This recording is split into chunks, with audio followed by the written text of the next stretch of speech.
Good evening and welcome back to Empty Cloud Monastery. My name is Bhante Suddhāso and we'll be looking at another discourse from the Buddha today. So we'll start with paying homage to the Buddha, and then I'll go through the discourse and give some explanations. And then if there's any questions, I'll take questions at the end. So feel free to type in questions at any time. So we'll start with homage to the Buddha. Namo tassa bhagavato arahato sammasambuddhassa. Namo tassa bhagavato arahato sammasambuddhassa. Namo tassa bhagavato arahato sammasambuddhassa. Buddhang dhammang sanghang namassami. So today we'll be looking at a discourse from the Anguttara Nikaya, chapter 3, sutta number 35, the Hatthakasutta. So a discourse to a person named Hataka. So the discourse begins. Thus have I heard. At one time the Buddha was staying near Alavi on a mat of leaves by a cow path in a grove of Indian rosewood. Then as Hataka of Alavi was going for a walk, he saw the Buddha sitting on that mat of leaves. He went up to the Buddha, bowed, sat down to one side, and said, Bhante, did the Buddha sleep well? And the Buddha replies, yes, Prince, I slept well. I am one of those who sleep well in the world. So the Pali here is actually sukhang asayitang, so I slept pleasantly, or I slept happily. So slept well or slept at ease, it's translated here, but it literally means slept pleasantly, or slept happily. So he says, yes, I slept well. I'm one of those who sleeps well in the world. And Hataka says, Bhante, the winter nights are cold, and it's the week of midwinter when the snow falls. Rough is the ground trampled under the cow's hooves, and thin is the mat of leaves. The leaves are sparse on the trees, the ochre robes are cold, and cold blows the north wind. And yet the Buddha says, yes, Prince, I slept well. I am one of those who sleeps well in the world. Again,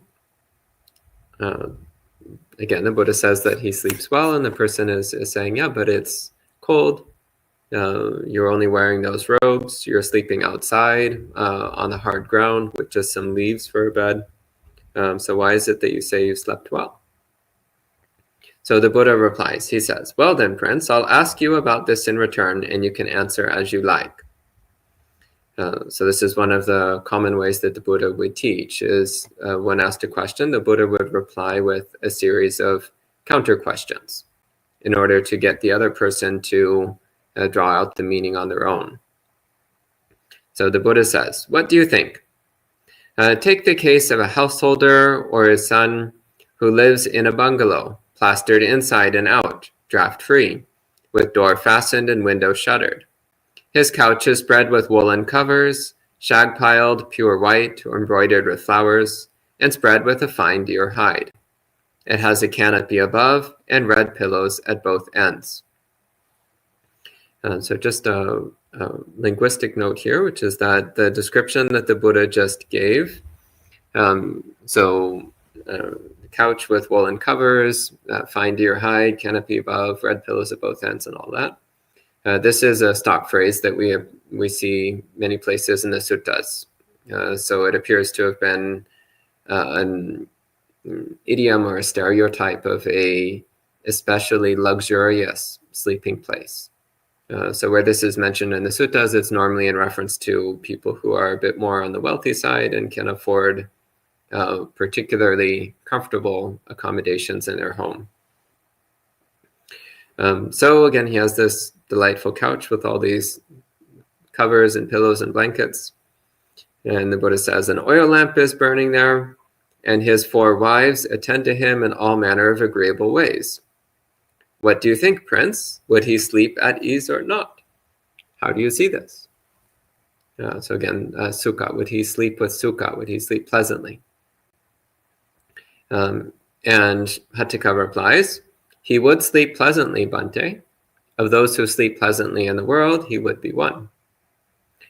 And the Buddha further questions. He says, "What do you think, Prince?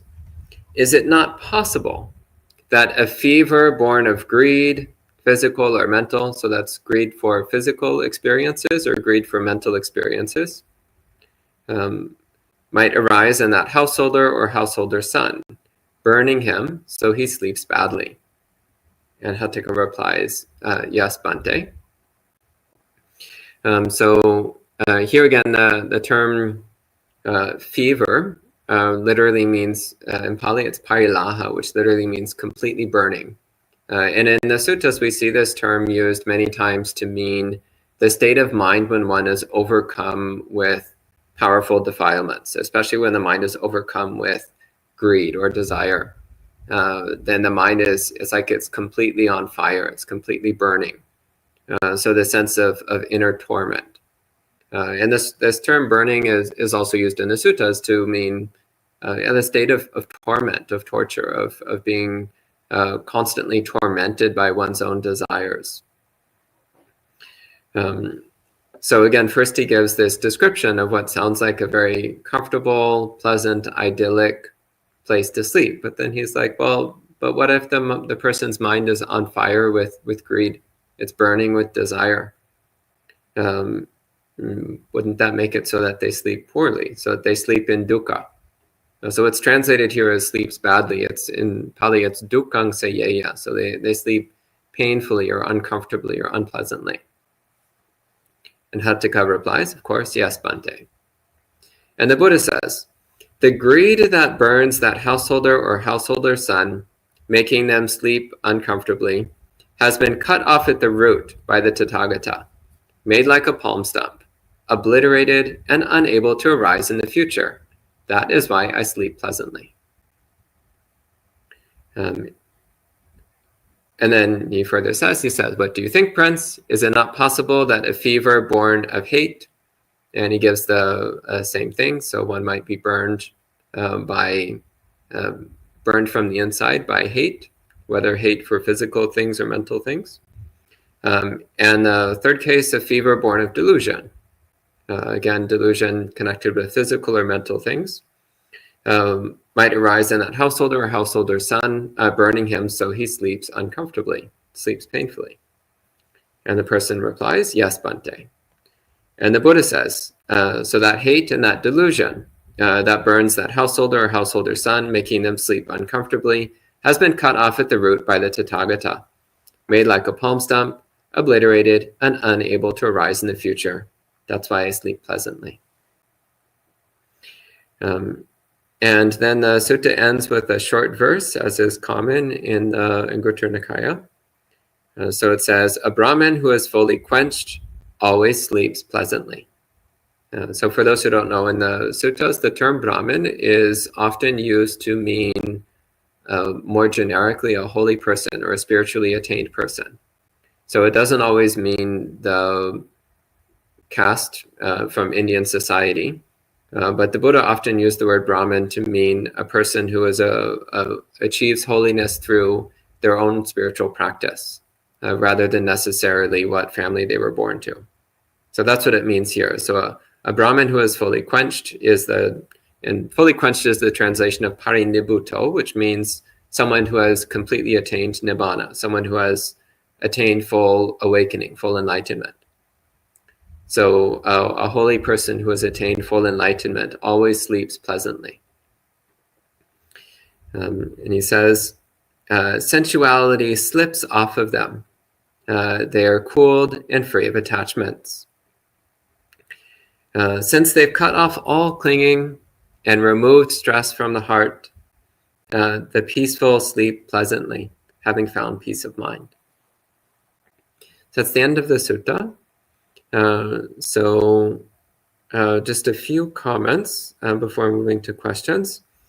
So again, the Buddha here, he's sleeping outside, even in cold weather. He's not sleeping on a comfortable mattress or a comfortable bed. He's sleeping on the ground with just a pile of leaves to give a bit of extra padding for his body. And nonetheless, he sleeps happily. And why does he sleep happily? He sleeps happily because he is not tormented by greed, hatred, and delusion. He has cultivated equanimity and wisdom, so that his mind is no longer subject to the defilements and delusions that would cause inner torment. So even though he's not physically in a particularly comfortable situation, mentally he's completely unbothered. He's not disturbed.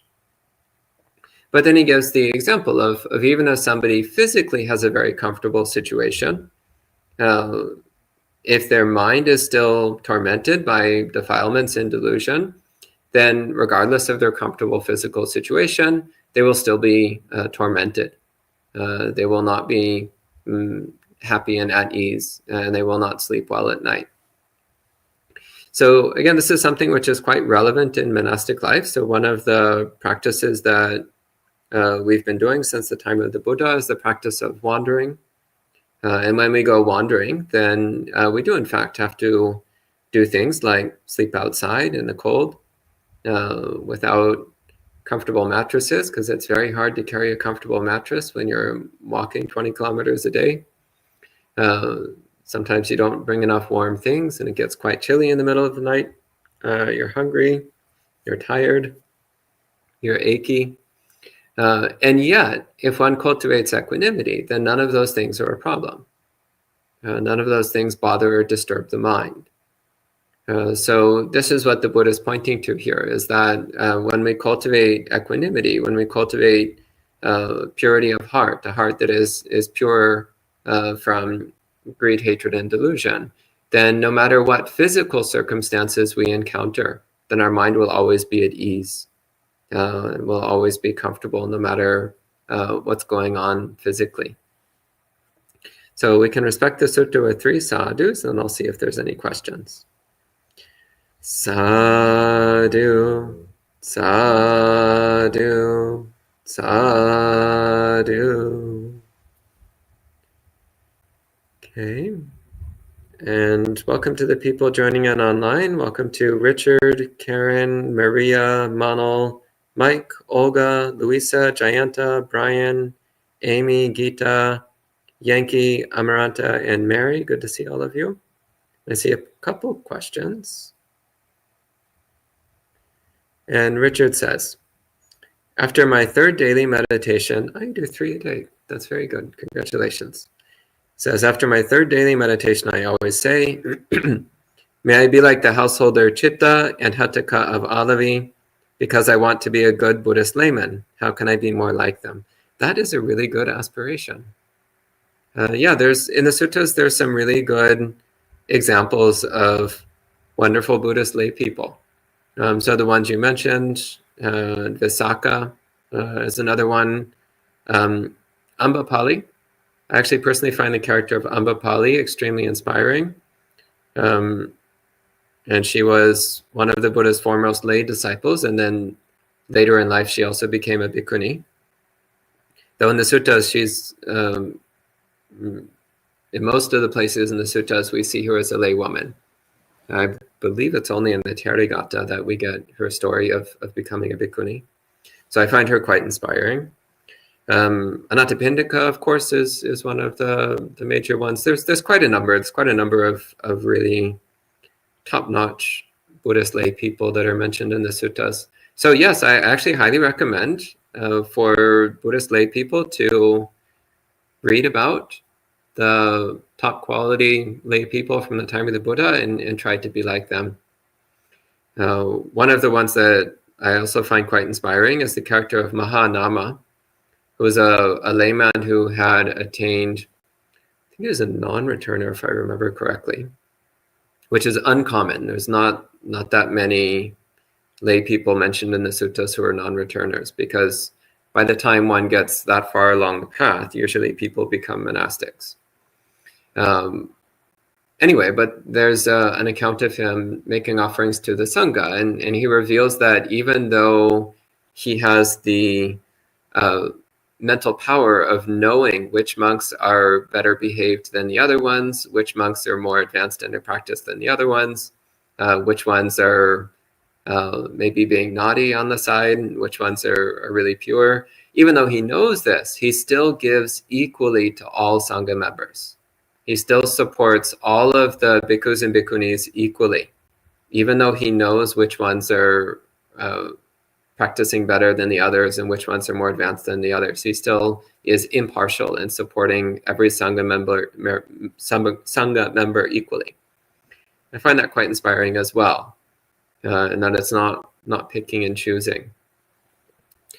So that's one quality that I really appreciate, that thing of respecting the Sangha itself, rather than getting caught up on the specific members of the Sangha.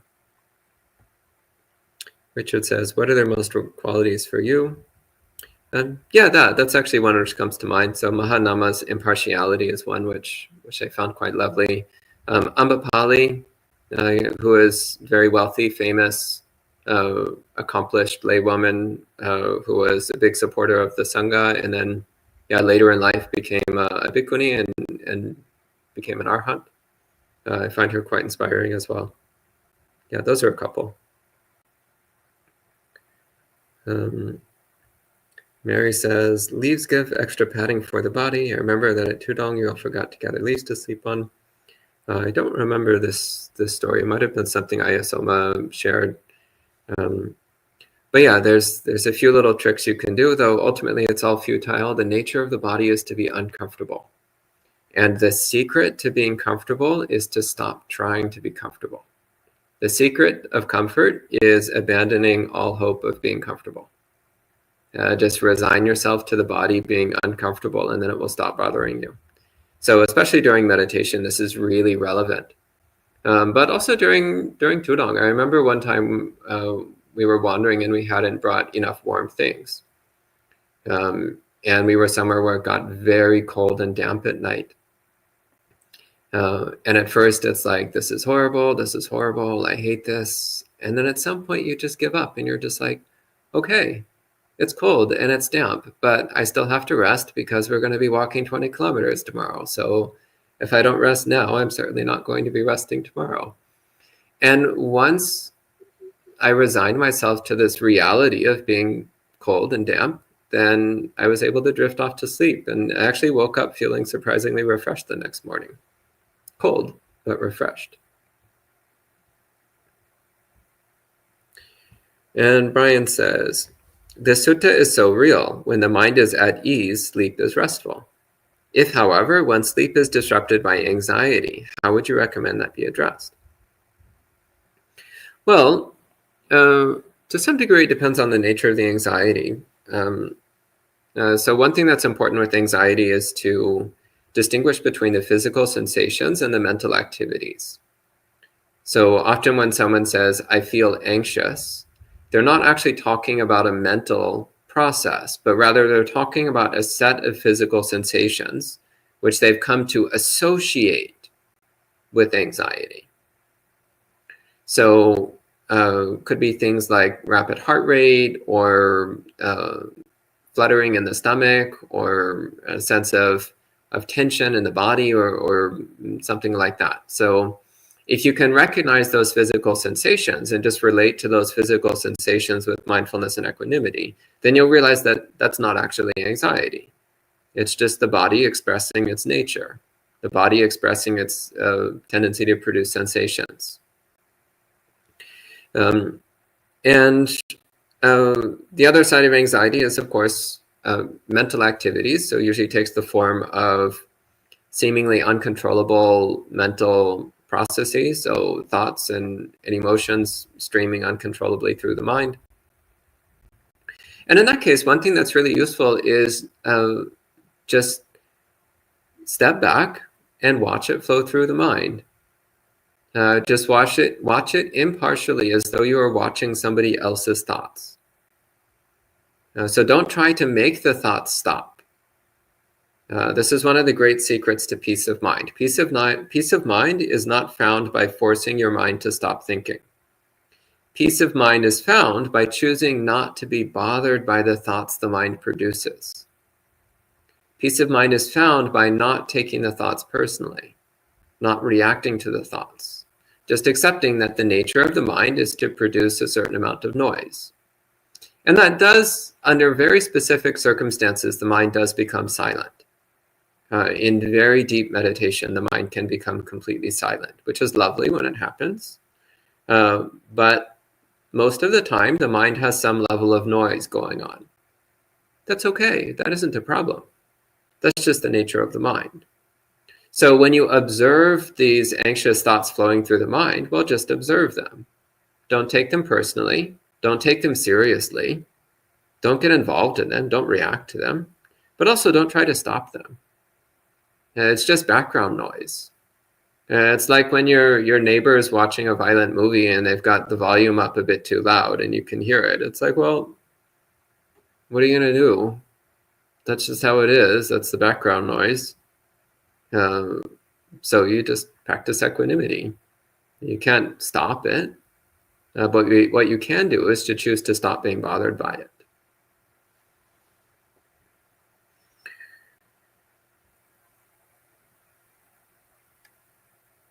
Okay, Amaranta says, what kind of practice would you recommend in this case of the sutta to eliminate at least a little greed? The Eightfold Path is holistic, but for greed? Well, the most direct solution is contentment. Contentment is a very immediate solution to greed. Another option is gratitude, cultivate gratitude. Another one is metta, practice loving kindness. Those are some of the more direct routes. A more roundabout way is to pay attention to the discomfort of greed. So notice that wanting is a mental activity that you're participating in, and pay attention to the discomfort caused by that mental activity. And that also tends to lead to the mind losing interest and dropping the desire naturally. And Sean says, I can't help but relate the sutta to the 8th precept. How do you interpret the 8th precept? I have heard Ajahns interpret this as simply not oversleeping, others that sleep should be on floors. So the 8th precept, which is, in monasteries, it's commonly followed all the time. For lay people who don't live in monasteries, which is most of them, the recommendation is to follow it on the Uposatha days. And the 8th precept is Ucha Sayana Maha Sayana Ve Ramani. So refraining from Ucha Sayana and Maha Sayana. So Sayana means sleeping place, and Ucha means exalted or elevated or uplifted or magnificent or marvelous. And similarly, Maha can mean magnificent. In fact, it's etymologically related to the word magnificent. Can mean magnificent, high quality, can literally mean large or big, but it also has the sense of great or wonderful or magnificent or top-notch. So my interpretation of Uchasayana Mahasayana Ve Ramani is refraining from luxurious bedding. So it's the distinction between what do you actually need in order to get a good night's sleep versus what is just extra unnecessary luxury and comfort. So it's about reducing things to the minimum and not doing things just for the sake of sensual pleasure. So I don't think that necessarily means you need to sleep directly on the floor, though it's not a bad practice to do for periods of time. But you do need to be realistic about what's necessary in order to actually sleep properly. Because also if you don't sleep enough and you don't sleep properly, then your mind is going to be blurry during the day. And then it will be difficult to maintain mindfulness and concentration. So I recommend being practical. So you can try reduction. So evaluate your sleeping place, consider what is unnecessary, and take things down one step from what it currently is. And then take things down one more step. and then take things down one more step. And eventually you'll reach a point where you know what the actual minimum is, in order for you to get a proper night's sleep.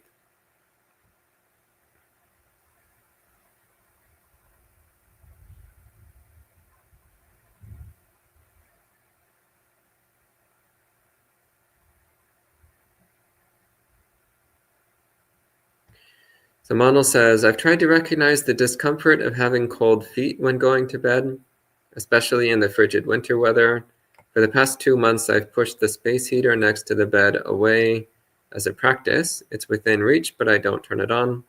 However, I think about turning it on every night. Will this fade as well? It is very uncomfy still. Well, again, you do need to be realistic.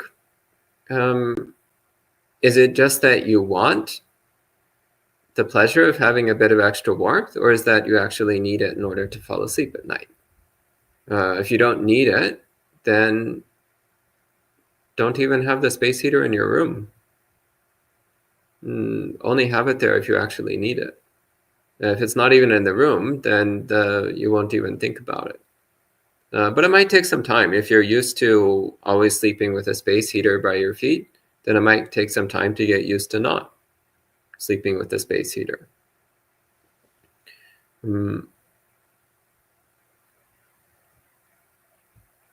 Okay. And HPD says, can you please talk more about equanimity? What does it mean and how can we cultivate it and practice? So briefly speaking, so equanimity, which is a translation of the word upekkha in Pali. So upekkha or equanimity is non-reactive attention. So the word upekkha literally means looking closely or watching closely. But in Pali, it has the further connotation of non-reactivity. So equanimity is when the mind is completely present with an experience, but it's not reacting with either liking or hating. It's not reacting with either desire or aversion, with either attachment or rejection. So it's non-preferential observation or non-reactive attention. That's equanimity. And it sounds a little bit bland, but the actual characteristic of equanimity is a subtle, refined joy. It gives the mind a sense of invincibility, a sense of being perfectly safe. Because with the cultivation of equanimity, you realize that anything can happen and you won't be disturbed, you won't be bothered. So you cultivate equanimity by cultivating contentment, by staying present with whatever is happening without either trying to latch onto or pursue pleasant things or trying to reject or avoid unpleasant things. But when pleasant things happen, just accept that their nature is impermanent, temporary. And when unpleasant things happen, we just accept that it's their nature to arise from time to time. And that these are just natural processes happening. There's nothing fundamentally wrong. So we just watch as the pleasant and painful sensations come and go. We watch as the agreeable and disagreeable experiences come and go. Just observing it as a natural process unfolding. So not taking it personally, not trying to hold on to anything, not trying to push anything away. Again, this is especially relevant during one's meditation practice, but as you cultivate meditation practice, it becomes easier to port this to the rest of your life. Okay. And Lily has a question. So Lily, this is a question about a different sutta. So this question is actually about the Dhammadayada Sutta, heirs of the Dhamma. So since it's not related to this sutta, Lily, you can bring that to Monk Chat on Friday evening. And that's the last question online. So we'll go ahead and conclude the session at this point with 3 sadhus. Sadhu, sadhu, sadhu. And we'll see you next time.